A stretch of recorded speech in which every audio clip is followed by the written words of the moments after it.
দিন হবে ভারতে ইনশাআল্লাহ। বলেন এই ভারত কি হিন্দুদের না মুসলমানের? একটু জোরে বলেন কার? ব্রিটিশরা দালালি করে বিশাল সাম্রাজ্য হিন্দুদের হাতে ছেড়ে দিয়েছে। হযরত আমর ইবনুল আস রাদিয়াল্লাহু তাআলা আনহু আমিরুল মুমিনিন ওমর ফারুক রাদিয়াল্লাহু তাআলা আনহুর কাছে ঘটনা বিবরণ দেয়া চিঠি লিখলেন। মদিনাতুল মুনাব্বারায় যখন চিঠি পৌঁছে, এই চিঠির উল্টা পৃষ্ঠায় আমিরুল মুমিনিন ওমর চিঠি লিখে ডাকদা বললেন, ও গভর্নর, একজন সংখ্যালঘু নারীর জীবন বাঁচানোর জন্য তোমারে মোবারকবাদ। বাকি রইল নদীর পানির সিদ্ধান্ত। ছোট্ট একটি চিরকুট আমি নদীর উপরে লিখছি, আমার চিরকুটটা নদীর মধ্যে রাখবা, পানির ফয়সালা করবেন স্বয়ং আল্লাহ। একটু মহব্বতে বলেন না সুবহানাল্লাহ। চিঠি অপেস আসছে, খ্রিস্টানদেরকে ডাকালো, সমস্যার সমাধান কি? মেয়েটা জবাই করতে হবে কেন? এটা তোমাদের কুফরি সিদ্ধান্ত, ওমরের সিদ্ধান্ত। মেয়েরে কিছু করা যাবে না, টোকা দেওয়া যাবে না। তবে পানির কি হবে? ওমর রাদিয়াল্লাহু তাআলা ছোট্ট একটা কাগজে নদীরে চিঠি লেখছে, নদীর কাছে দিলেই পানি আইব। খ্রিস্টানরা কেউ তামাশা করেন, তামাশা। মানুষের ভাষা আবার নদী শুনে নাকি? আমর ইবনুল আস ডাক দেখো, এটা তোমার মতো গাদা মার্কা মানুষ না, এটা নবীর হাতের তৈরি মানুষ। এর নাম ওমর, যার কথা শুনতে নদীর পানি ভাদ্য। আল্লাহু আকবার বলবেন না? যার কথা শুনতে নদীর পানি ভাদ্য। আচ্ছা তাই কহা। আমর ইবনুল আস ওমর ফারুকের চিঠি নদীর মিডল প্রান্তে রাখলে, চিঠি রেখে উপর আসতে দেরি দমকলের মতো স্রোত ছুটে নদীর পানি সা সা করে নদীর তীর পর্যন্ত ভরতে দেরি হয় নাই। খ্রিস্টানরা জিগাইল, চিঠির মধ্যে লেখছে কিতা? এই লেখারে তো পাওয়ার। ওমর কি লেখছে শুনবেন? ওমর কথা বলেন না, শুনবেন নাকি? ওমর লেখছে, নদীরে তুই যদি আল্লাহর হুকুমে প্রবাহিত হস তাইলে আমার কোনো আপত্তি নাই, চিঠি পাওয়ার সাথে সাথে আল্লাহর হুকুমে পানি আইবি। আর তুই যদি নিজের হুকুমে প্রবাহিত হস, তোর মতো নদীর পানি আমাদের দরকার নাই। সুবহানাল্লাহ বলবেন না? এমন চিঠি দিতে দেরি। এই যে উমরের চিঠি পেয়ে নীলনদ তীর পর্যন্ত ভরে গেল পানিতে, সেদিন থেকে অদ্যাবধি উমরের চিঠির প্রভাবে একদিনের জন্য নীলনদ শুকাই নাই। এর নাম ইসলাম। বলো এর নাম কি? একটু জোরে কর না, এর নাম কি? আরো জোরে কর, এর নাম কি? দেখেন আমাদের রাষ্ট্রের একটা ভাওতাবাজি আইন শুনবেন? আমার কথা কয় না। দেখেন নিম্ন কোর্ট, জজ court, high court, supreme court, appeal division, রাষ্ট্রপতি, 6টা ধাপ। কয়টা? কথা বলেন না কেন? নিম্ন কোর্ট রায় দিছে, জজ কোর্ট বহাল রাখছে, জজ কোর্ট রায় দিছে, হাইকোর্ট বহাল রাখছে, হাইকোর্ট রায় দিছে, সুপ্রিম কোর্ট বহাল রাখছে, সুপ্রিম কোর্ট ইয়া দিছে, রিভিউ বহাল রাখছে। এরপরে রাষ্ট্রপতি যদি মাফ করে দেওয়ার সুবিধা নেই। আচ্ছা মল্ল আপনার বলা, মাফ করবো রাষ্ট্রপতি, এর চাইতে বান্দামি কথা আর হইতে পারেনি। এটা হলো বান্দামি। আবার লেখছে রাষ্ট্রীয় আইনে আছে রাষ্ট্রপতিরে আসামি বানানো যাবে না, উনি আইনের ঊর্ধ্বে, মানে উনি গাইন। উনি আইন না, উনি কি? গাইন। মদিনার মসজিদের মিম্বারে ওমর খুতবা দিবে, একজন মুসল্লি দ্বারা খুতবা ভরে আগে হিসাব দেন। কি হিসাব? গায়ের চাদর টাকার। একটু জোরে বলেন না সুবহানাল্লাহ। আর আমরা দেশের মেম্বার হয়ে গেল গা, হেতার হুগা নিয়ে কেউ থাকতে পারে না। আমিরুল মুমিনিন বলছে খুতবা পড়ে গায়ের চাদরের হিসাব আগে। একজন আমিরকে জিজ্ঞাসা করছে, একজন আমিরকে, আমির দ্বারা আমি কইতাম না, আমার ফুলাই কইব। জবাব দিব ছেলে। ছেলে ডাকদা বলেন, ও মদিনার মুসলমানরা শান্ত হন, আমার আব্বা দুর্নীতি করে 2টা চাদর নিছে না, এই চাদরটা আমার। তাহলে তোমার আব্বার চাদর কোথায়? আজকে খুতবার দিন, চাদরটা একটা চাদর তো আব্বার প্রতি সপ্তাহে একবার ধোয়, দৌত যে করছে শুকাইছে না। বাবা চাদর অপেক্ষায় ছিল, আমি বললাম আব্বু চাদর শুকাইতে লেট হবে, এদিকে আপনার খুতবার সময় যাচ্ছে, আমার চাদরটা নিয়ে যান। একটু জোরে বলেন না সুবহানাল্লাহ। আমিরুল মুমিনিনের একটা চাদর, আর আমরা দেশের নেতারা ভালো নেতা তাহাজ্জুদ করে খাইতে খাইতে খাইতে খাইতে খাইতে খাইতে খাইতে খাইতে টেহানি আমেরিকার ব্যাংক। আমি মালয়েশিয়া গেছিলাম, কইতাম নি না অসুবিধা? মালয়েশিয়া গেছি, হুজুর এটা বেগম ভাড়া। আমি তো বুঝি না, তো বেগম ভাড়া বেরিয়ে এতে না, বেগম ভাড়া মানে কি? যে ভাড়ার মধ্যে বেরিয়ে বেশি। তো আমি কই কেন কি বেরিয়ে বেশি নাকি? এমনি তো মালয়েশিয়া ন্যাংটা বেরিয়ে দেওয়া যায়। কোনা হুজুর বেগম ভাড়া বলা হয় বাংলাদেশের নেতারা দুর্নীতি করে টাকা আইনা হেনে বাড়ি বানাইছে, এর লিগে এটা বেগম ভাড়া কয়। আপনি খাইছেন একদিন, নেতা খাইছে 5 বছর। এই খাওয়া খাওয়ি চলবে না, আপনিও খাইবেন না, নেতাও খাইতে পারবে না।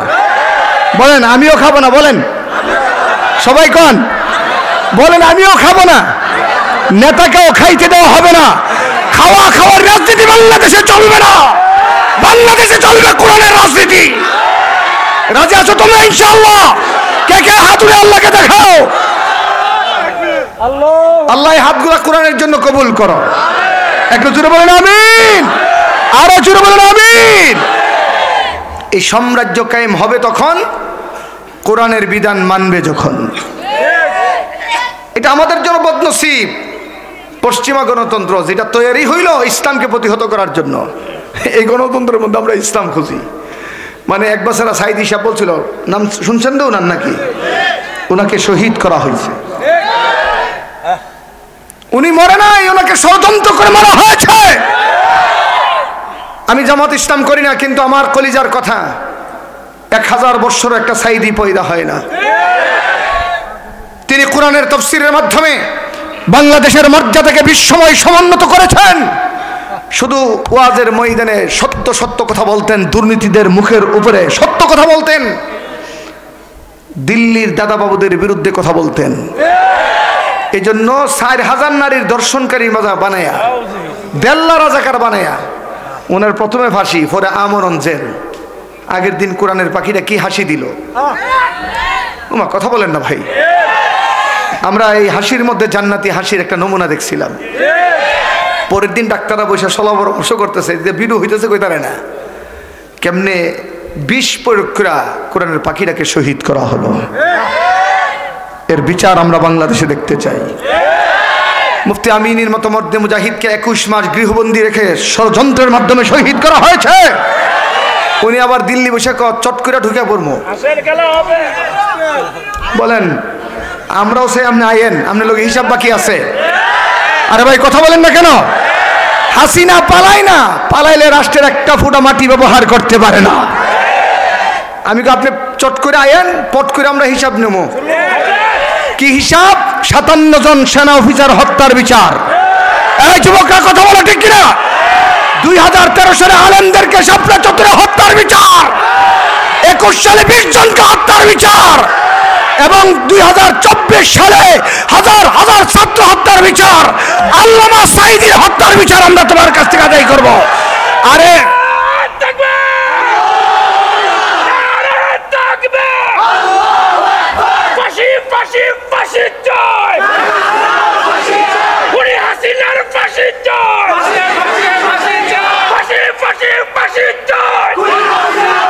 আপনারা চান তো ইনশাআল্লাহ? আর এটাই হবে ইনসাফ। বলেন এটা কি হবে বলেন? মাফ করলে ইনসাফ হবে না। এক ধর্মীয় নেতাকে সব মাফ করে দিলাম, আমি কি আপনি আপনারটা মাফ করেন, আরেকবারটা করবেন কেমনে? আমার জেল খাটাইছে, আমি না মাফ করাম? তোমার কথা কয় না। وَإِنْ عَاقَبُوا بِمِثْلِ مَا عُوقِبْتُمْ بِهِ وَلَئِنْ صَبَرْتُمْ لَهُوَ خَيْرٌ لِلصَّابِرِينَ। এতটুকু আমরা প্রতিশোধ নেব যতটুকু জুলুমের রাজ্য বাংলাদেশে কায়েম হয়েছে। তবে নিরপরাধ কারো বিরুদ্ধে অ্যাকশন নেওয়া হবে না। বলেন অপরাধ যার বিচার তার। বলেন অপরাধ যার, বলেন অপরাধ যার। নিরপরাধ আর বাংলাদেশের কোনো মানুষের বিচার করতে দেওয়া হবে না। এখন আমরা শুনতেছি পুলিশ নাকি টাকার বাণিজ্য আবার শুরু করছে। Police be careful. 16 বছর কলিজা জ্বালাইছেন, এবার ভালো হয়ে যান। আমার কথা বলেন না ঠিক কিনা? ভালো হয়ে যান। বাঙালি ফুলাবান দেখছেন তো কেমন, সার দিয়ে ছেড়ে দেয় না। হেফাজতের নেতা মরল, হেরা মামলা করে আসামি ধরে টাকা খায় খায় সারে। এলাকা দেখবেন ইডির ঘরে একটাও ব্যাংরা, একটাও ল্যাংরা, একটা সকুত্তরুজো, একটা দহিনুজো। ওই আমার ছাত্রকার মতো। আছে না যখন আল্লাহ পুলিশ বাহিনীকে সমাজের সেবক হিসাবে কবুল করুন। একটু জোরে বলেন আমিন, আরো জোরে বলেন আমিন। আমরা পুলিশেরও সংস্কার চাই, বলেন পুলিশেরও। পুলিশ জালিম হবে না, বন্ধু হবে। বলেন পুলিশ কি হবে? আমরা বিচার চাই। কেন কাইকোবাদকে বিনা বিচারে 16 বৎসর নির্বাসিত রাখা হলো? চান তো আপনারা? ইনশাল্লাহ চান তো? ইনশাল্লাহ দাদা ভাই, কথা হয়েছে কালকে ফিরে আসবেন সদরপে রাজস্বিকভাবে। আমরা সেই দিনের অপেক্ষায় আছি। আল্লাহ ওনাকে আসে, ওনাকে এসে কালকে কথা বলবে না, আগামীকাল আপনাদের সাথে কথা বলবে। উনি এসে আপনাদের মাঝে আবার আপন হয়ে চলুক, আল্লাহ কবুল করুক। দেখেন উনি কোন দল করে এটা বড় কথা না। আমি ওনাকে দেখছি, মালয়েশিয়াতে দেখছি। আমার 5 সেজদা, ওনার 1 সেজদা। প্রতিদিনের আমল শুনবেন। আসর ওয়াক্ত মসজিদে ঢুকে এশার পর্যন্ত স্ত্রীর ফোনও ধরে না। সাহেব আল্লামা পীরজি হুজুর রহমাতুল্লাহ আলাইহির ভাগিনা, তিনি আবরার হক সাহেব রহমাতুল্লাহ আলাইহির খলিফা, একজন আওলাদে ওলি। সুবহানাল্লাহ। ওনার বড় আব্বার কথা শুনছি, বলবো কথা কন না, শুনবো নাকি? উনি নবীনগর এলাকায় গিয়ে এক জায়গায় দাওয়াত খাইয়া মনে হইল যে ভাত খাইছে মানুষটা 1 নম্বর না 2 নম্বর। তিনি নিজে অনুভব করতে পারছেন এটা হয়তো সুদখোরের বাড়ি। আমরা এই সমাজে তো সুদখোর নাই। নিজে গিয়া ব্লেড লইয়া নদীর ফালে গিয়া ফেট ফাইরা খাবার থলি থেকে খাবারটি দইয়া আবার পেটের ভিতরে ঢুকাইয়া থাপড়ে জোড়া লাগাইছে। মুজফফর রহমাতুল্লাহ আলাইহি ওনার দাদা দেওবন্দে পড়া দেওবন্দের উস্তাদ হয়েছিল। এই হওয়ালাদের তিনি। আল্লাহ আমার ভাইকে ফিরে আসার তৌফিক দান করুক। একটু জোরে বলেন আমিন, আরো জোরে বলেন আমিন। শেষ একটি কথা বলে যাই, আবার কখন দেখা হয় জানি না। একটি কথা বলে যাই, এই মাদ্রাসাটা সবার আমানত। বলেন মাদ্রাসা, বলেন না মাদ্রাসা। এটা নবীর ঘর। বলেন কার ঘর? একটু জোরে বলেন না, কার ঘর? এই ঘরে ছেলে দেমো, এই ঘরে যদি মহিলা মাদ্রাসা থেকে মেয়ে দেমো, আসেনি মহিলা মাদ্রাসা, মাশাআল্লাহ, মেয়ে দেমো। এখান থেকে এক একজন কোরআনের পাখি হয়ে বের হবে ইনশাআল্লাহ। এর মাধ্যমে বাংলাদেশ দুর্নীতি মুক্ত হবে ইনশাআল্লাহ। বলেন ইনশাআল্লাহ, বলেন ইনশাআল্লাহ। মাদ্রাসার পক্ষে সবাই থাকবেন তো ইনশাআল্লাহ। এই 16টা বৎসর মাদ্রাসাগুলা জুলুমের শিকার ছিল, এই ওয়াজের মঞ্চগুলা মজলুম ছিল। আমরা গেলেই নেতার পছন্দ হইলে কথা চলছে, আর একটা উচিত কথা হইলেই আলেমের কণ্ঠনালী স্তব্ধ করার পাই তারা চালাইছে। বহু আলেমকে, ওই যে আমাদের আজহারি ভাই, আপনাদের মনে করেন না? অপরাধ কি? কোরআনের কথা কয়। মামুনুল সাহেবের অপরাধ কি? কোরআনের কথা কয়। জুনাইদুল হাবিবের অপরাধ কি? কোরআনের কথা কয়। এবার আমরা বলে দিয়েছি যে বাংলাদেশের 56,000 বর্গমাইল এরিয়ার যেথায় খুশি সেথায় মাহফিল হবে, অনুমতির প্রয়োজন নাই। আল্লাহর জমিনে আল্লাহর কোরআনের কথা চলতেই থাকবে। বাধা হবে যেখানে, লড়াই হবে সেখানে ইনশাআল্লাহ। বলো ইনশাআল্লাহ। এই মাদ্রাসার সম্মানিত মুহতামিম সাহেব হুজুর, আমার অত্যন্ত মহব্বতের, আমার পেয়ারা, আমার শাইখের খলিফা, বড় বুজুর্গ মানুষ। ওনার হাতকে সহযোগিতা করবেন, শক্তিশালী করবেন ইসলামের জন্য। রাজি আছেন তো ইনশাআল্লাহ? সবাই রাজি আছেন তো ইনশাআল্লাহ?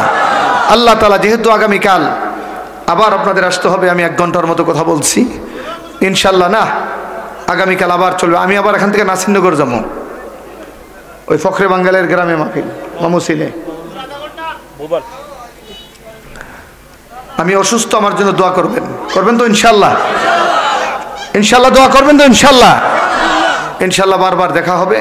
এখন আর বাধা নাই, রাষ্ট্র ফ্রি। কে করছেন জোরে কান? তবে ইউনিভার্সিটির ছেলে, কলেজের ছেলে, তোমাদেরকে বলি, তোমরা তোমাদের পড়ালেখা ঠিকভাবে চালিয়ে যাও। আগামী রাষ্ট্রকে গড়ার জন্য কোরআনের শিক্ষাটা বেশি করে শিখো এবং আলেমুল আমার সঙ্গে থাকবা ইনশাআল্লাহ। ছাত্র জনতাকে না আজকে আগামীতে দেশ চলবে না, ঠিক কিনা জোরে কান? বহুত নেতা দেখছি, আর দেখার দরকার নেই। তো ছাত্ররা যেদিকে, রাষ্ট্র সেদিকে, আলেমরা যেদিকে, রাষ্ট্র সেদিকে ইনশাআল্লাহ। বলেন, বলেন ইনশাআল্লাহ। আল্লাহ আমাদের সবাইকে কবুল করুক। আর কেউ নাই তো? ইস্তিগফার পড়েন। আস্তাগফিরুল্লাহাল্লাযী লা ইলাহা ইল্লা হুয়াল হাইয়ুল কাইয়্যুম ওয়া আতুবু ইলাইহি। ভাই মুনাজাতটা করে যান না ভাই, প্লিজ মুনাজাতটা করে যান। ইন্না লিল্লাহ। এখন যাচ্ছেন কেন? একটু ইস্তেগফার করেন, মা বাবার জন্য একটু দোয়া করে যান। পড়েন আস্তাগফিরুল্লাহাল্লাযী লা ইলাহা ইল্লা হুয়াল হাইয়ুল কাইয়্যুম ওয়া আতুবু ইলাইহি লা হাওলা ওয়ালা কুওয়াতা ইল্লা বিল্লাহিল আলিয়্যিল আযীম। আল্লাহুম্মা আমিন। আলহামদুলিল্লাহি রাব্বিল আলামিন والصلاة والسلام على رسوله الكريم وآله وأصحابه أجمعين. ربنا ظلمنا أنفسنا وإن لم تغفر لنا وترحمنا لنكونن من الخاسرين. ربنا آتنا في الدنيا حسنة وفي الآخرة حسنة وقنا عذاب النار. رب اغفر وارحم وأنت خير الراحمين. সবাই পড়েন রব্বির রহমহুমা। মোহাব্বতে পড়েন রব্বির রহমহুমা কামা রব্বায়ানি সগীরা। আয় আল্লাহ তাআলা, গভীর রাত পর্যন্ত দারানিপাড়া মাদ্রাসার 24তম মাহফিলের প্রথম দিন, মাওলাই কারীম তোমার সন্তুষ্টির জন্য, তোমার নবীর ভালোবাসার জন্য গভীর রাত পর্যন্ত সময়টা কাটায়া দিলাম। আল্লাহ, তোমার আইনের কথা বললাম, তোমার নবীর ভালোবাসার কথাগুলা শুনলাম রে আল্লাহ। বিদায়ের সময় ইস্তেগফার করে দুইটা হাত বাড়াইলাম, মেহেরবানি করে আমাদের জীবনের গুনাহগুলা মাফ করে দাও আল্লাহ। আয় আল্লাহ তাআলা, আমরা যারা হাত বাড়াইলাম জানি না আমাদের মতো বড় গুনাহগার মনে হয় কেউ নাই রে আল্লাহ। গুনার জিন্দেগি লইয়া যদি কবরে যাই, মাওলাই কারীম কবরে জাহান্নামের আগুন কেমনে সইব রে আল্লাহ। তোমার নবী বলেছেন জাহান্নামীদের কবরে নাকি জাহান্নামের 99টা সাপ ঢুকায়া দিবে রে আল্লাহ। যে শরীরে মশা মাছির কামড় সহ্য হয় না, ছোট্ট প্রাণী পিপিলিকার কামড় সহ্য হয় না রে আল্লাহ, জাহান্নামের সাপের আযাব কেমনে সইব রে আল্লাহ। দুনিয়ার জমিনে গুনাহ করেছি, জান্নাতের বাগান মাহফিলের মধ্যে তোমার দরবারে তওবা করি আর মাফ চাই। আমল নামাই একটা গুনার কালো দাগ থাকতে আমাদেরকে কবরে ডাক দিও না আল্লাহ। আয় আল্লাহ তাআলা, যারা হাত বাড়াইলাম জানি না কার মা নাই কার বাবা নাই রে মালিক। এখানে অনেকে আছেন, বাড়িতে যাবেন, মা মা কয়া ডাকলে মা ঘরের দরজাটা খুলে দিবে। অনেক হতভাগা আছে, মা ডাকবে বাবা ডাকবে, মার চেহারা বাবার চেহারার কাউরে দেখবে না। মাওলা রে, জানি না কবরে মা বাবা কি অবস্থায় আছে রে জানি না, না জানি কার মা বাবার কবরে জাহান্নামের আগুন জ্বলছে রে আল্লাহ। গভীর রাত মার জন্য কান্দি, বাবার জন্য মাফ চাই রে আল্লাহ। আমাদের আব্বা আম্মার কবর গুলা জান্নাতের টুকরা বানায়া দাও। আমাদের আব্বা আম্মার কবরে তুমি আর আযাব দিও না মালিক। তাদের কবর গুলা রওজাতুম মির রিয়াদিল জান্নাহ বানায়া দাও।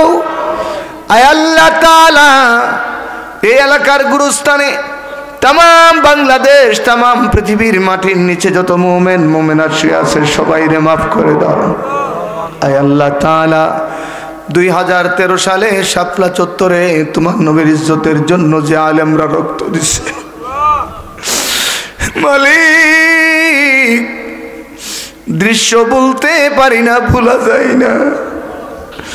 2024 সালে জালিমের স্বৈরাচার লেডি ফেরাউনকে বিতাড়িত করতে গিয়া যেই সমস্ত ছাত্র ভাইরা আমাদের কলিজার টুকরা সন্তানেরা রক্ত দিছে আল্লাহ, আল্লাহ যেই মা সন্তান হারাইছে সে জানে সন্তান হারানোর কি ব্যথা রে আল্লাহ।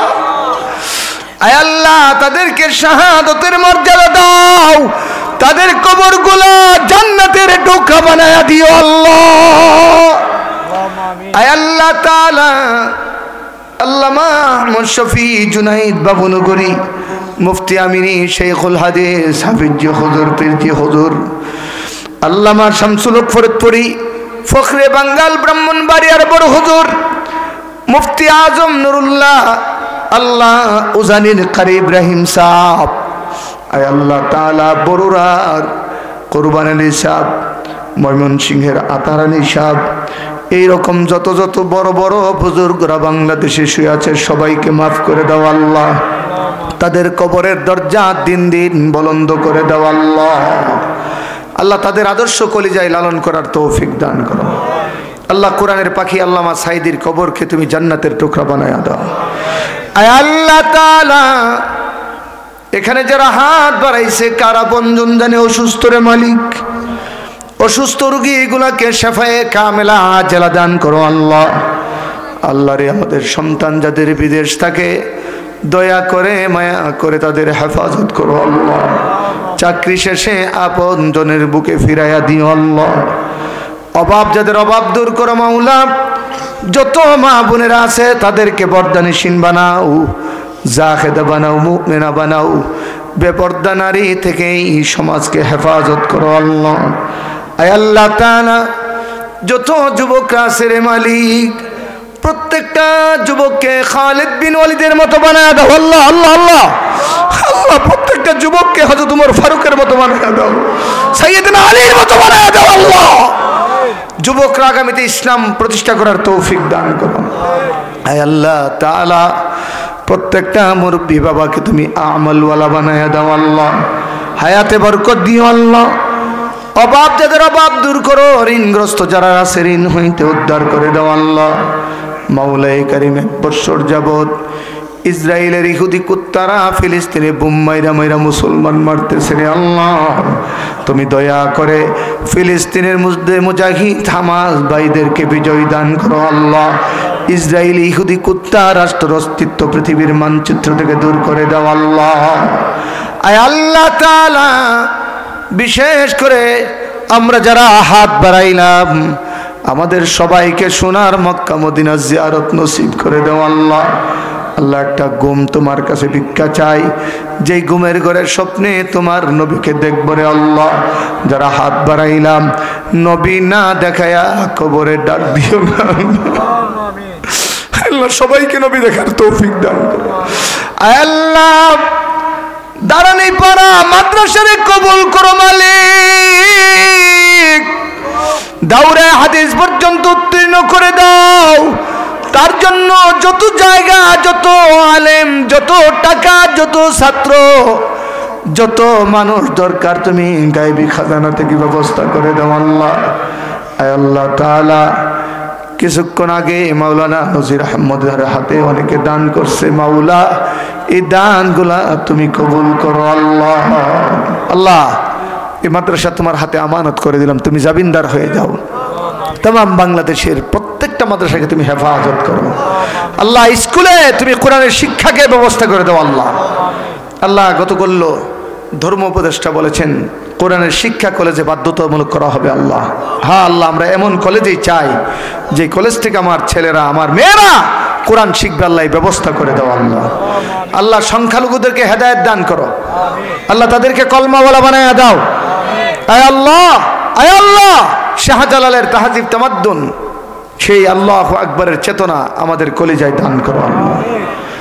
মাওলাই কারীম আমি নিজে অসুস্থ, আমার হাতটাকে তুমি সুস্থ করে দাও আল্লাহ। কষ্ট তো আর সহ্য হয় না রে মালিক, প্রতি রাত তোমার দিনের জন্য ছুটতে হয়। দয়া করে মায়া করে তোমার দিনের ওসিলা আমার হাত পারে ভালো করে দাও আল্লাহ। ইদানিং বহু আলেম অ্যাক্সিডেন্ট করছে আল্লাহ, এই কোরআনের পাখিগুলাকে তুমি হেফাজত করো আল্লাহ। আল্লাহ বাংলাদেশের আলেম ওলামার সঙ্গে আমাদেরকে থাকার তৌফিক দান করো আল্লাহ। জানি না কোন দিন জানে মালাকুল মউত আমাদের সামনে চলে আসে, কোন দিন জানে বিদায়ের ডাক চলে আসে রে আল্লাহ। যেদিন দুনিয়ার জমিন থেকে বিদায়ের ডাক দিবা বেঈমান বানায়া মাইরো না রে আল্লাহ। ইমানের মরণ দিও। রমজান মাসের শুক্রবারে নামাজের সেজদারত অবস্থায় মরণ দিও। ওই সময় আমাদের জবানে তুমি পড়া দিও মধুর কালিমা লা ইলাহা ইল্লাল্লাহু মুহাম্মাদুর রাসূলুল্লাহ। আলহামদুলিল্লাহি রাব্বিল আলামিন। আসসালামু আলাইকুম ওয়া রাহমাতুল্লাহ। আবশিরু বিল জান্নাতিল্লাতী কুনতুম তুআদুন।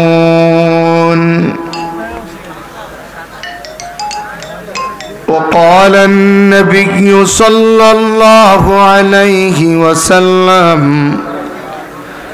أكثروا ذكر الله حتى يقولوا مجنون أو كما قال عليه الصلاة والسلام। আল্লাহর প্রতি যাদের মহব্বত আছে, ইমানের প্রতি যাদের বিশ্বাস আছে, একটু মেহেরবানি করে সামনে আগায় বসেন। যারা যাওয়ার তারা যাক, কিন্তু আপনারা যারা আছেন একটু মেহেরবানি করে আগায় বসেন, মহব্বতে জোরে জোরে বসেন। এটা আমাদের সবার মনে রাখতে হবে। ব্যক্তি আকর্ষণের নাম ইসলাম না, আল্লাহ এবং তার হাবিবের প্রতি চূড়ান্ত মহব্বতের নাম হচ্ছে ইসলাম। কথা বলেন ঠিক কিনা? আমরা বসবো কার জন্য? বলেন না, কার জন্য বসবো? ইনশাআল্লাহ যদি দিলওয়ালা, ইমানওয়ালা, ইয়াকিনওয়ালা একজন মানুষও থাকে, আল্লাহর কাছে মাহফিল মকবুল হওয়ার জন্য যথেষ্ট। এই মুরব্বীরা একটু সামনে আসেন না কেন? কি হইল? সামনে উঠে আসেন, ওঠেন, সামনে আসেন। ঐতিহ্যবাহী মুরাদনগর উপজেলার অন্তর্গত দরানীপাড়া মাদ্রাসার 24তম 2 দিন ব্যাপী বার্ষিক ইসলামী মহাসম্মেলনের প্রথম দিবসের শেষ অধিবেশনের মহতারাম সভাপতি জনাব আবু তাহের সাহেব, আল্লাহ ওনার হায়াতে বরকত দান করেন। পোস্টারে প্রধান অতিথি দেখছি, যিনি বিগত 16 বৎসর জালিম সরকারের কষাঘাতে সবচেয়ে বড় মজলুম ছিলেন। মিথ্যা মামলার নাটকে যাকে সাজা দিয়া দেশান্তরিত করা হয়েছে, আমাদের আত্মার মানুষ, কলিজার মানুষ, ভালোবাসার মানুষ আলহাজ কাজী শাহ মুফাজ্জল হোসেন কাইকুবাদ এমপি সাহেব, আল্লাহ ওনার হায়াতে বরকত দান করেন। দ্রুত আমাদের মাঝে ফিরে আসার তৌফিক দান করেন। বয়ান করেছেন আল্লামা আর শেখ, আমার উস্তাদ তুল্য মুরব্বী, বাংলাদেশের কোটি কোটি মুসলিম তৌহিদি জনতার কণ্ঠস্বর, একজন বিজ্ঞ প্রাজ্ঞ আলেম দ্বীন আল্লামা নাজির আহমদ হাফিজাহুল্লাহ। আমন্ত্রিত হযরত উলামায়ে কেরাম, গভীর রাত পর্যন্ত ধৈর্য ধারণ করে বসে থাকা মুরব্বী বাবারা, নৌজওয়ান ভাইয়েরা, আজিজ তুলাবা বৃন্দ, পর্দার অন্তরালের মা বোনেরা, প্রশংসা করছি আল্লাহ পাকের, যিনি দয়া মায়া মেহেরবানি করে এই মাদ্রাসার মাহফিলে শেষ পর্যন্ত আমাদেরকে থাকার তৌফিক দিয়েছেন। এই জন্য জবান খুলে উচ্চ কণ্ঠে একবার সবাই বলি আলহামদুলিল্লাহ। মুহতারাম হাজিরিন, আমার যতটুকু মনে হয় আমি এই মাদ্রাসার মাহফিলে আগেও 3 বার এসেছি। মিডলে 2 বছর প্রায় জেলের মধ্যে আবদ্ধ ছিলাম। আপনাদের এলাকার মহব্বত, মাদ্রাসার মুহতামিম সাহেবের সঙ্গে আমার হৃদ্যতাপূর্ণ সম্পর্ক জেলের ভিতরে প্রতিটা মুহূর্ত স্মরণ হয়েছে। জেলটা আমাদের স্বাভাবিক ছিল না। আমি একজন বাংলাদেশের নগণ্য আলেম, একেবারেই ছোট। আমার কণ্ঠকে স্তব্ধ করার জন্য 20টি মামলার মিথ্যা নাটক সাজিয়ে আমার জীবন থেকে কেড়ে নেওয়া হলো প্রায় 2 বছর। এই পর্দার আড়ালে একটি অন্য কারণ ছিল। আমরা মুসলমান, মুসলমানদের ঈমান, তাহজিব তামাদ্দুন, মুসলমানদের তাওহীদ, রিসালাত যেন বেঁচে যায়, এর জন্য তার আব্বার মূর্তির বিরুদ্ধে ওয়াজ করেছিলাম। পতিত জালিম সরকার আমাদের মুস্তাকুন নবী শাহ হুজুরের ভাষ্যমতে লেডি ফেরাউন। অনেকে রাগ করছেন মনে হয়। কি ফেরাউন? ওই মুসা আলাইহিস সালামের সময় এটা ছিল পুরুষ ফেরাউন, আর এখন ইন্ডিয়া মহানগরে যেটা আশ্রয় নিছে এটা লেডি ফেরাউন।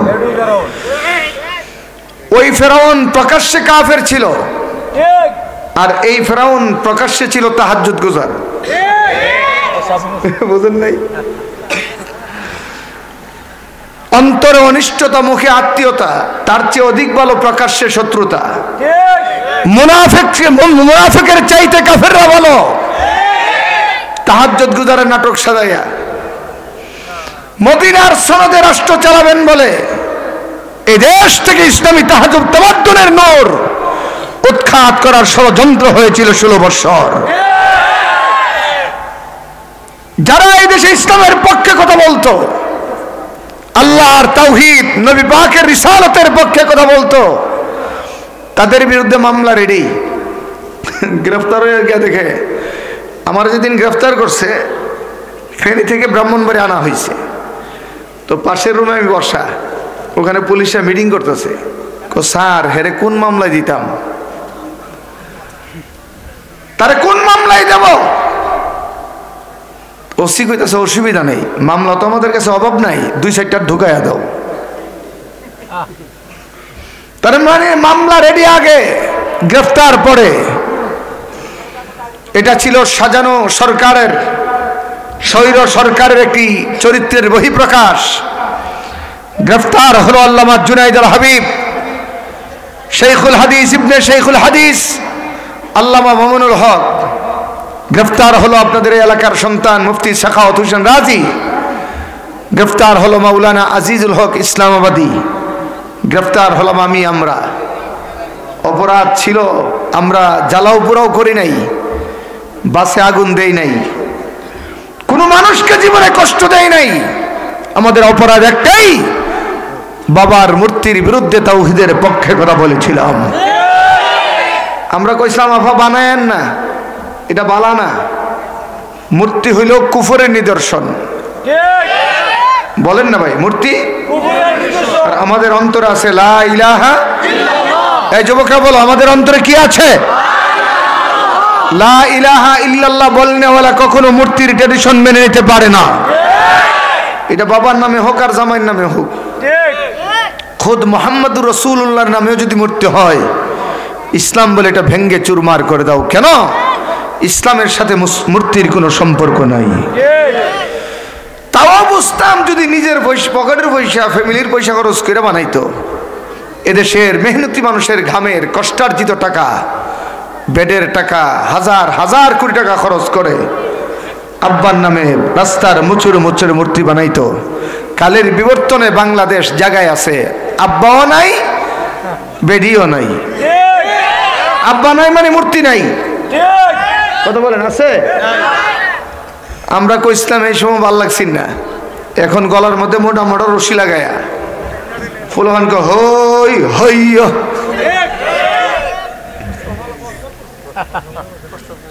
মাথার উপর দাঁড়ায় প্রস্তাব করতেছে। এই দৃশ্য দেখতে হতো না শেখ মুজিব সাহেবের, যদি না তার মূর্তি বানাতে হতো। পরিষ্কার কথা,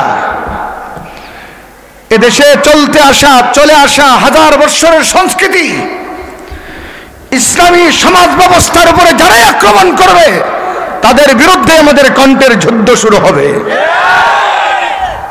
ফার্স্ট টাইম আমরা মুসলমান। বলেন আমাদের পরিচয় কি? জোরে কান, আওয়াজটা হয় না, একটু চিল্লে এখন। আমরা কি? এই দেশের ক্ষমতার মস্তদে যিনি আসবেন, আগে মুসলমানিত্ব ঠিক রাখতে হবে। কথা বলেন ঠিক কিনা? আফসোস আর দুঃখের বিষয়, এত দাম্ভিকতা, এত জুলুমের পরিধি, এত অত্যাচার কোথায়? আমরা এই কথাই বুঝাইতে চাইছি যে আমরা কারো শত্রু না। ক্ষমতায় কারা আইলো গেল, এগুলা কি? আমরা চাই রাষ্ট্রটা আপন অবস্থায় বহাল থাকুক। আমাদেরকে ষড়যন্ত্রের মাধ্যমে বানাতে চাইছে আমাদের আব্বা নাকি বানর। একটু জোরে কর না, বলেন আমাদের সবার আব্বা আছে, কি নাম? আদম। বলেন আমাদের সবার আব্বার নাম কি? একটু জোরে কন, ছেলেরা কথাই তো কানা বলেন না, আমাদের আব্বার নাম কি? আরো জোরে কন। প্যারা নবী বলছেন আইয়ুহান নাস ইন্না রাব্বাকুম ওয়াহিদ ওয়া আবাকুম ওয়াহিদ। ও মানব মণ্ডলী, তোমাদের রব একজন, তিনি আল্লাহ, তোমাদের বাবা একজন, তিনি আদম। বলেন আমাদের আব্বার নাম কি?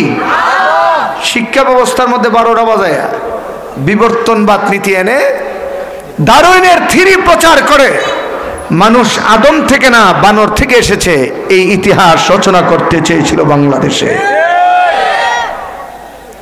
আলিয়া মাদ্রাসার শিক্ষাকে 12টা বাজাই দিয়ে গেছে। আরে ভাই মাদ্রাসা তো, এই মাদ্রাসার বইয়ের মধ্যে মূর্তির ছবি, গির্জার ছবি। মাদ্রাসার বইয়ের মধ্যে একতারা, দুতারা, সেতারা, তিনতারা, হারমোনিয়ামের ছবি।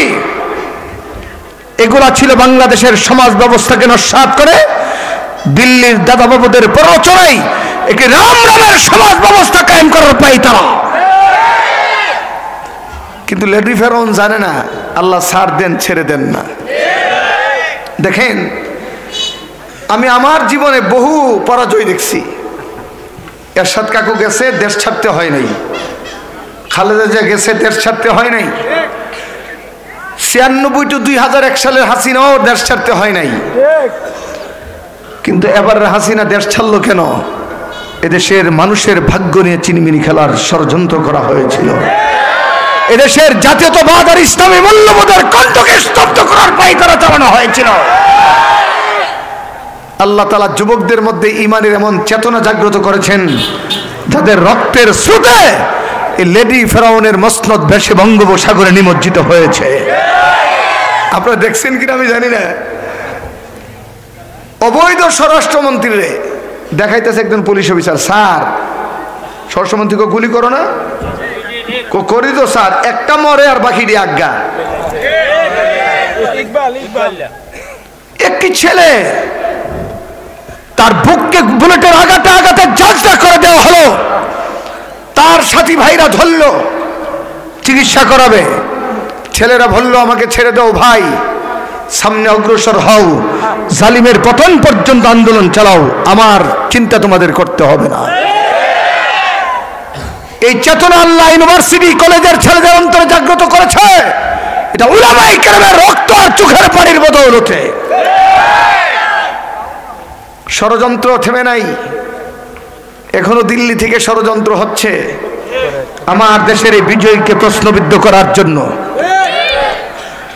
ডক্টর ইউনূস সাহেব ব্যক্তিগতভাবে ওনার কর্মপরিধির উপর আমাদের আপত্তি আছে হাজারো, কিন্তু এক জায়গায় আমরা ওনাকে মেনে নিছি, সেটা কি? উনি রাষ্ট্রকে বিবর্তন করার অঙ্গীকার করেছেন।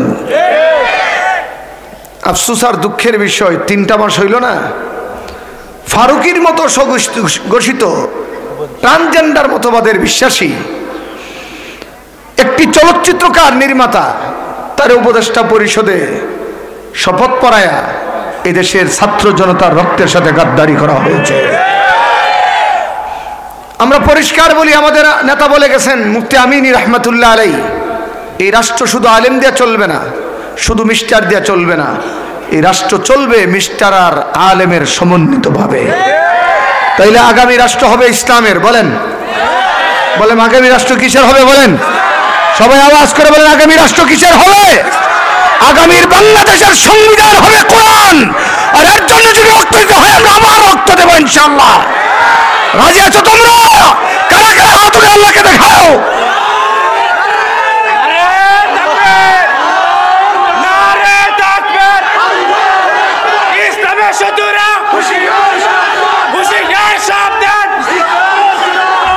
মনে রেখো আমার স্বজাতি ভাইরা, মনে রেখো, আমি থাকি আর না থাকি তোমাদেরকে বলে যাই, যতদিন পর্যন্ত বাংলাদেশে পশ্চিমা আসবে ততদিন এই দেশের মানুষের অর্থকে পাচার বন্ধ করা হবে না, দুর্নীতি বন্ধ হবে না, এদেশের মুসলমানদের উপর নির্যাতন বন্ধ হবে না, পশ্চিমা গণতন্ত্র লাথি মারো, কোরআনের গণতন্ত্র কায়েম করো।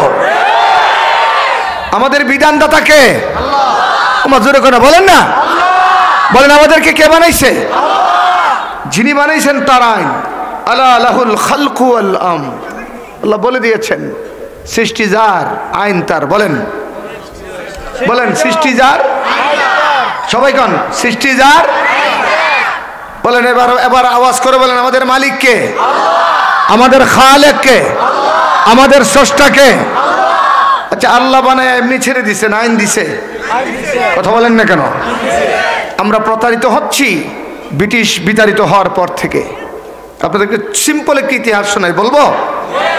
ওনারা রাগ হইতেছেন আপনারা? অনেকে কয় ওয়াজের মঞ্চে রাজনীতি চলবে না। যে সমস্ত বিয়াদব রাখা ওয়াজের মঞ্চে রাজনীতি চলবে না, বুঝবেন এটাই ভারতের দালাল, এটাই পশ্চিমা কুত্তাদের দালাল। আল্লাহর কোরআনের রাজনীতি আছে না নাই? এই যুবকরা বল আছে না নাই? তাহলে মসজিদের মিম্বর থেকে ওয়াজের ময়দান সব জায়গায় রাজনীতি চলবে। যারা ওয়াজের ময়দানে রাজনীতি চলবে না তারা দুর্নীতিবাজদের দোসর, মূর্তি পূজকদের দোসর। এদেরকে রাজনীতি থেকে বয়কট করতে হবে, এটা পরিষ্কার কথা। আল্লাহ আমাদেরকে বিধান দিছে, এর বড় করে রাজনীতি চলবে না। মনে রাখবেন ৭১ সালে এক সাগর রক্ত দিয়েছি দিল্লির দাদাবাবুদের সাম্রাজ্য কায়েমের জন্য নয়।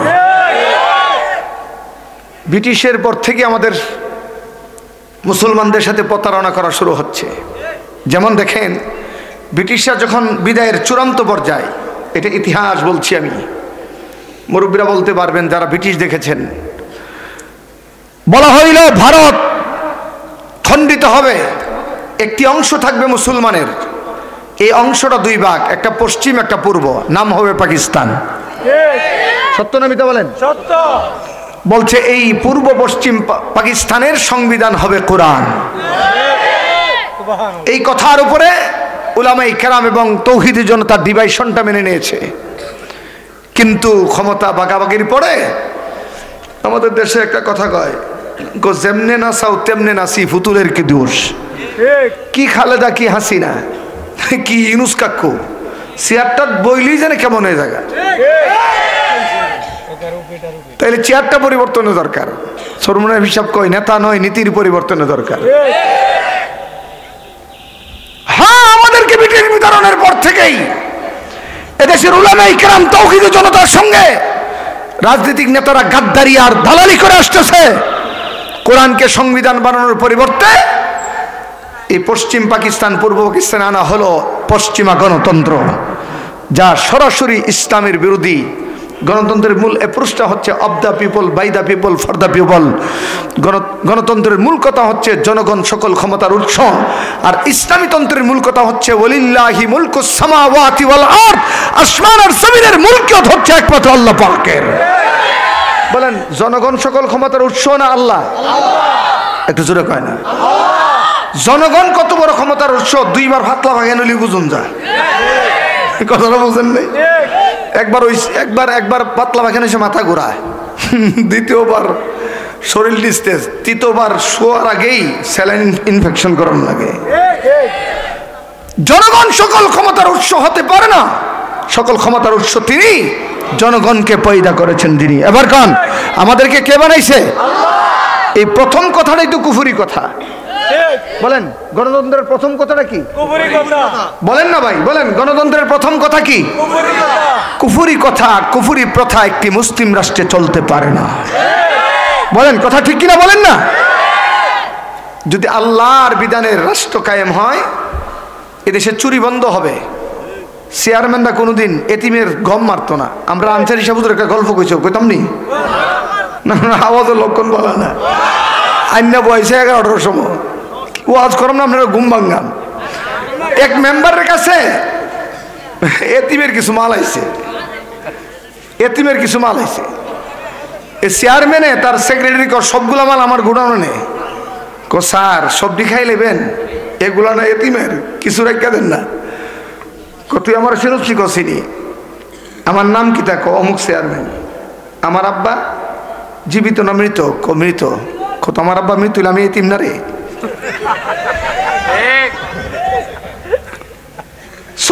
দেখছি, সিটারদের মতো বাটপার সুর জীবনে দেখি নাই। করোনার সময় কিছু তেল আইছে গরিবের হাদিয়া, তেল নিয়ে আপনার খাটের নিচে ঢুকাইতে রাখছে, খাওয়াইন না। ওই যে মোস্তাক কামাইন না, আর ইয়াসিন খাওয়াইন না। সত্য না মিথ্যা জোরে কোন? এই খাওয়াইনার এই ট্রেডিশন বাংলাদেশ থেকে বন্ধ করতে হবে। খোলাফায়ে রাশেদার রাজ্য এই দেশে কায়েম করতে হবে। খোলাফায়ে রাশেদার রাজ্যের নমুনা কি, তার একটা নমুনা আমি আপনাদের সামনে বলি। খেলাফতের মসনদে ওমর, কে জোরে কোন? উমরের নাম শুনলে না কি পড়তে হয়? কথা কয় না, সবাই বলেন না ভাই। সাহাবি, দামি সাহাবি, কেমন কপালওয়ালা সাহাবি। রসুল আঙ্গুল দেখায় ক উমর ফিল জান্নাহ। এই সাহাবিরা, আমার উমর তো জান্নাতি। একটু জোরে বলেন না সুবহানাল্লাহ। ডাক দেখো উমর, শোনো, আমি নবুয়তের চক্ষু দিয়ে দেখছি, তুমি যে রাস্তাটা যাও শয়তান উল্টো রাস্তাটা চলে, তোমার সামনে হয় না। এর নাম ওমর। বলেন এর নাম কি? জোরে বলেন না, এর নাম কি? এর নাম ওমর। তিনি রাতের বেলা ঘুরতেছেন মদিনার রাজ্য দেখার জন্য, মানুষগুলা কেমন আছে একটু দেখার জন্য। ঘুরতে ঘুরতে ঘুরতে ঘুরতে এক এলাকায় গিয়া দেখে ঘরের ভিতর থেকে কান্নার আওয়াজ আসতেছে, বাচ্চারা কাঁদে আর মা রাধে। তিনি চিন্তা করলেন গভীর রাত, মা রাধে কেন, বাচ্চারা কাঁদে কেন? তাকায় দেখে রান্নাটা ছিল একটা নাটক, অভিনয়, আর বাচ্চারা কাঁদতেছে পেটের ক্ষুধার যন্ত্রণায়। বুঝেন না এই কথা? বলেন মা কি অভিনয় করে? মার ঘরে খাবারের কোনো পণ্য নাই, পাথর দিয়া পানি দিয়া সিদ্ধ করতেছে, সন্তানদেরকে বুঝাইতেছে রান্না করে আনতেছি, আর সন্তানরা ক্ষুধার যন্ত্রণায় হাউ হাউ করে কাঁদছে।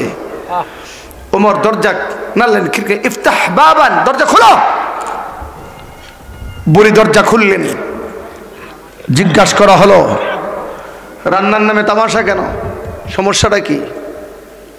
এটা তো রান্না না, তামাশা করছো, প্রবলেমটা কি?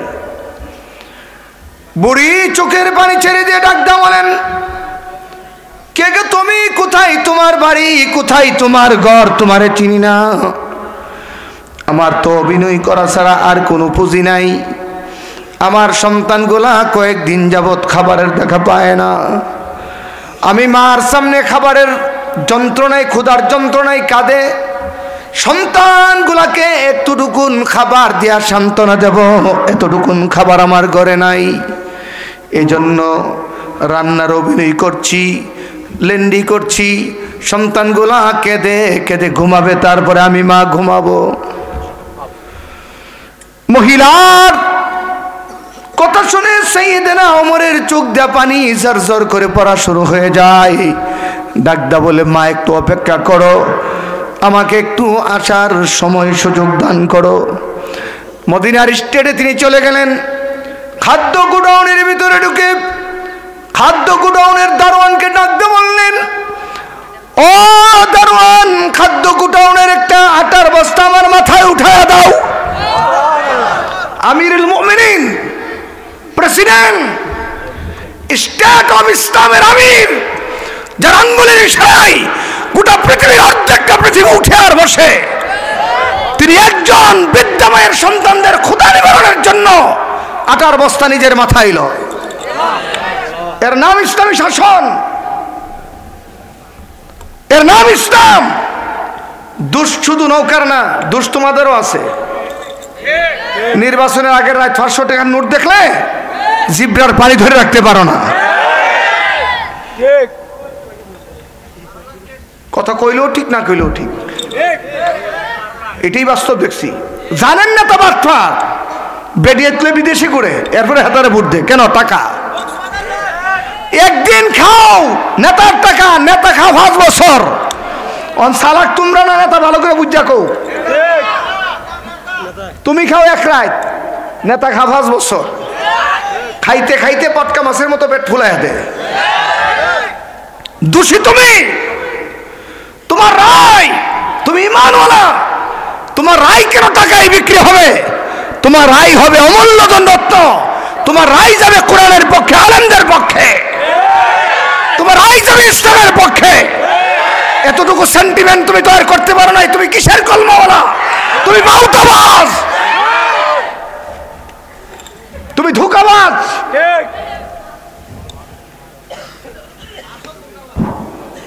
মাইন্ড করবেন না, এই ভোটটা কই দিছেন এই হিসাবও কবর দিতে হবে। এই মৌলানা কথা বলেন না কেন, বলেন না কেন? ভোটটা কই দিছেন এই হিসাবও আল্লাহর আদালতে দিতে হবে। এটা তোমার সিদ্ধান্ত। তুমি ভোট দিয়ে বানাইছো নেতা, নেতা যত আকাম করে এই আকামের একটা অংশ তোমার কপালে যাবে। আল্লাহ আমাদেরকে বুঝার তৌফিক দান করুক। এই চিল্লে যুবকরা বলো আমিন। এই যুবকরা তোমাদেরকে আমি জিজ্ঞাসা করি, আবার যদি কোরআনের জন্য উলামায়ে কেরাম রক্ত দেওয়া ডাক দিয়ে দিবে তোমরা ইনশাআল্লাহ, আল্লাহ তোমাদেরকে কবুল করুক। গোলামে ডাক দা কয়, পাহারাদার ডাক দা কয়, আমির আল মুমিনিন, আমি না আপনার অধীনস্থ চাকুরি, আমি না আপনার অধীনে চাকরি করি, বস্তাটা আমার মাথা দেন। ওমর কান্দে আর ডাক দা কয়, এই কিয়ামতের ময়দানে এই হিসাব তোর না আমার দিতে হবে। আল্লাহু আকবার কয় না রে? এটার নাম খেলাফত আর ইমারত। এটা চারটিখানি কথা না। নিজের মাথায় বাইতুল মালের গোডাউন থেকে আটার বস্তা নিয়ে বুড়ির বাড়ি গেছে, বুড়িকে সরো, নিজের হাতে খামির করতেছে ওই যে আটা। বুড়ি ডাক দেখো, কে আপনি? আপনি সরেন, আমি বানাই। কোনা তুমি অনেক কষ্ট করছো, আমার একটু কষ্ট করতে দাও। আটা নিজে গুইলা খামির বানাইয়া রুটি বানাইয়া বাচ্চাগুলোরও উঠাইয়া ক্ষুধা নিবারণ কইরা ডাক দেখো, বুড়িমা কালকে একটু উমরের দরবারে গিয়া একটু আমার লেগে সুপারিশ কইরো। এরপরও কই না আমি উমর, এরপরও কই না আমি উমর। এটা ইসলামী শাসন ব্যবস্থার রূপরেখা। আল্লাহু আকবার জোরে বলবো না? বুড়ি ডাক দেখো, আমনে না হইয়া, আরে উমর না হইয়া তুই আমনে আমি রিতেন তাহলে পালা আসছি। আর একটা ঘটনা শুনবেন না? আপনার ঘুমো ধরছে, আমি একটু কড়া কথা কই না, পানিটা ভিজাইলেন নরম হয়ে যাবো। আর একটা ঘটনা শুনবেন? কথা কেন শুনবেন নাকি? রাজ্যের নাম মিশর, গভর্নরের নাম হযরত আমর ইবনুল আস রাদিয়াল্লাহু তাআলা আনহু।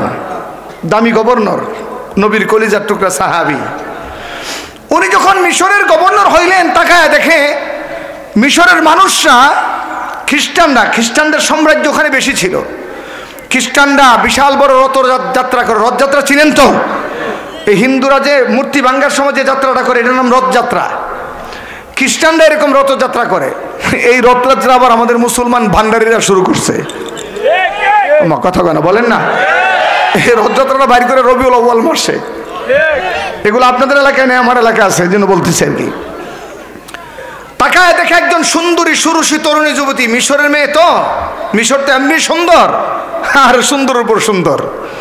16-17 বছরের একজন নয়নাভিরাম দৃষ্টিনন্দিত এক নারী, তার সাজুগুজু করে সাজাইয়া কোথায় জন্য নিয়ে যাচ্ছে।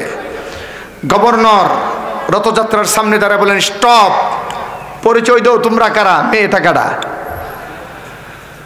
মিশরের খ্রিস্টানরা ডাকদা বললেন, ওগো গভর্নর, তাকায়া দেখেন পাশে নীল নদ শুকায়া গেছে। 2-4 বছর পর এমন শুকায়া যায়। শুকায়া গেলে আমাদের রাষ্ট্রের ট্র্যাডিশন হলো একজন সুন্দরী মেয়েকে সাজাইয়া মিছিল করে নিয়ে ওখানে জবাই করলে, তার রক্ত পড়লে নীলনদ খুশি হইয়া আবার আগের মতো পানি দেয়। গভর্নর ডাকদা বলে, এটা তোমাদের খ্রিস্টানদের প্রথা। এখন মিশরে খ্রিস্টানদের প্রথা নাই, মিশরের রন্দে রন্দে কালেমার পতাকা উঠতেছে, লা ইলাহা ইল্লাল্লাহু মুহাম্মাদুর রাসূলুল্লাহ সাল্লাল্লাহু আলাইহি সাল্লাম। তো কি করব? পানি তো নাই, পানি লাগবে। পানি না থাকলে ফসলাদি হবে না, ফসলাদি না হলে রাষ্ট্র টিকবে না, আপনি তো গরিব হয়ে যাবেন।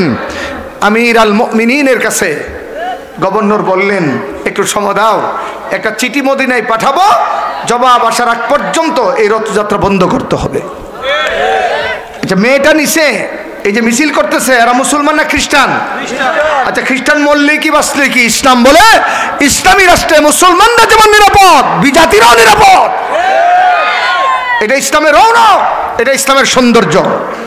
বিগত দিন আমার দেশে যত সাম্প্রদায়িক দাঙ্গা হয়েছে, এই দাঙ্গার সাথে কোনো আলেম আর তৌহিদি জনতা দায়ী না, এই দাঙ্গার সাথে পরাজিত শক্তিরাই দায়ী।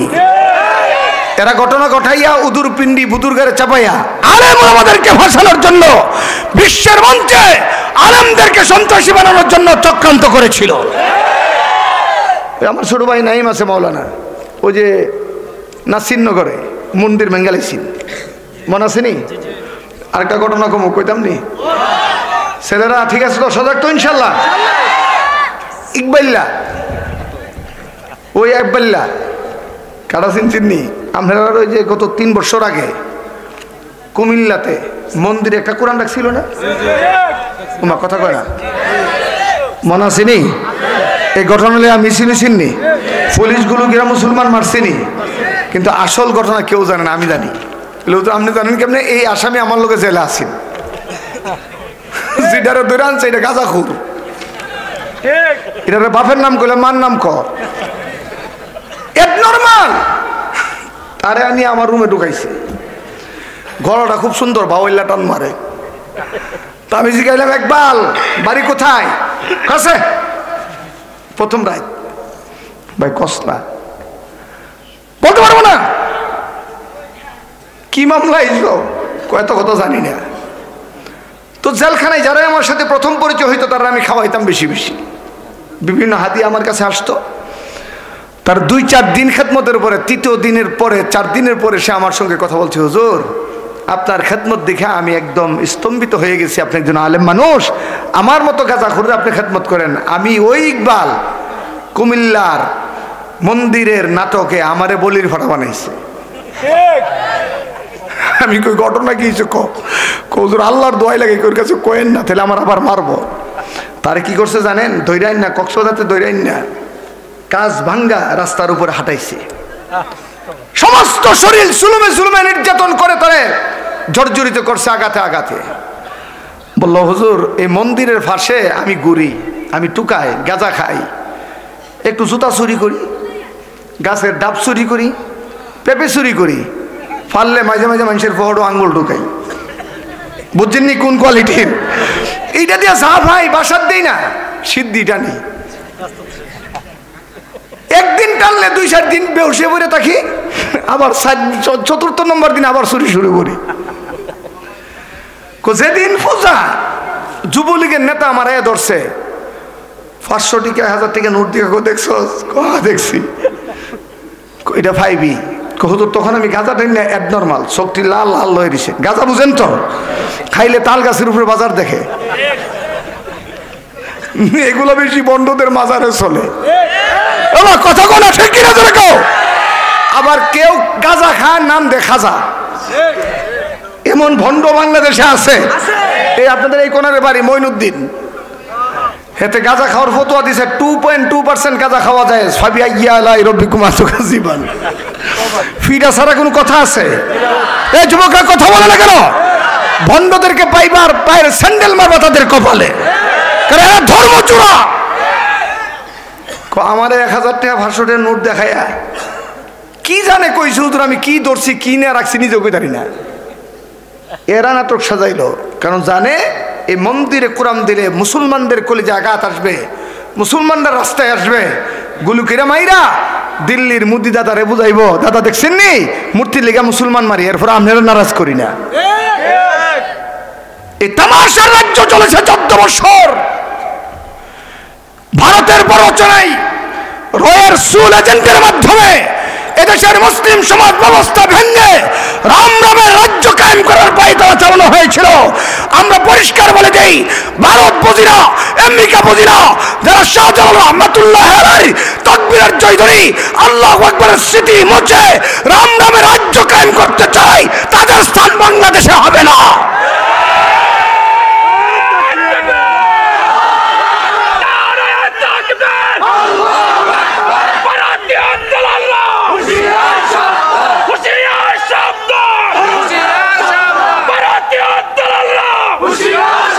পাকিস্তান থেকে 1 সাগর রক্তের বিনিময়ে এদেশ স্বাধীন করেছি দিল্লির দাদা বাবুর গোলামির জন্য নয়। এই যুবকরা কথা বলো, ঠিক কিনা জোরে বলো। দিল্লির বাদশাহ গোলামি করার জন্য দেশ স্বাধীন করি নাই। আমার দেশ আমি সাজাবো। তুমি কে? কথা কয় না, বলেন। এই মুরব্বীরা কথা বলেন না কেন? বলেন। রাষ্ট্র আমার, সিদ্ধান্ত আমার। বলেন বলেন, রাষ্ট্র আমার। প্রভুত্ব এই দেশে চলবে না, বন্ধুত্ব চলবে। বলেন, প্রভুত্ব চলবে না, বন্ধুত্ব চলবে। প্রভুত্ব করতে আসবা, ঠ্যাং ভাঙ্গা পকেটে ঢুকাই দেবো। এই দিন আর নাই। যে জাতি তার রাষ্ট্রের জন্য রক্ত দিতে পারে, এই রাষ্ট্রকে কেউ পরাজিত করতে পারে না। কথা বলো, ঠিক কিনা জোরে বলো। অনেক হুজুর যত বড় মুখ না তত বড় কথা কন। ইন্ডিয়া কত বড়, আমনে কত বড়। আমার উস্তাদ, আমাদের মুরব্বী আল্লামা মুফতি আমিনীরে সাংবাদিকরা প্রশ্ন করছিল, হুজুর এত হুঙ্কার দেন ভারতের বিরুদ্ধে, মানচিত্রে দেখা যায় ভারত হইল বাংলাদেশের ভেড়ের ভিতরে। না, বাংলাদেশ হইল ভারতের ভেড়ের ভিতরে, সিফা দিলেই নাই। তিন দিক থেকে ভারত ঘিরে রেখেছে।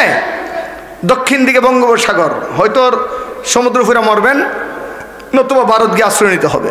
এত বড় কথা কেমনে কন? মুফতি আমিনী রহমাতুল্লাহ আলাইহি বলেছিলেন, হ্যাঁ ভারতের পেটের ভিতরে ঠিক, কিন্তু পেটের ভিতরের কলিজা উজুরি বাসুরি না, পেটের ভিতরের ক্যান্সার। ছোট্ট একটা ক্যান্সার পেটের ভিতরে হইলে জীবনটারে নো আনসার করে সাইজ করে দেয়।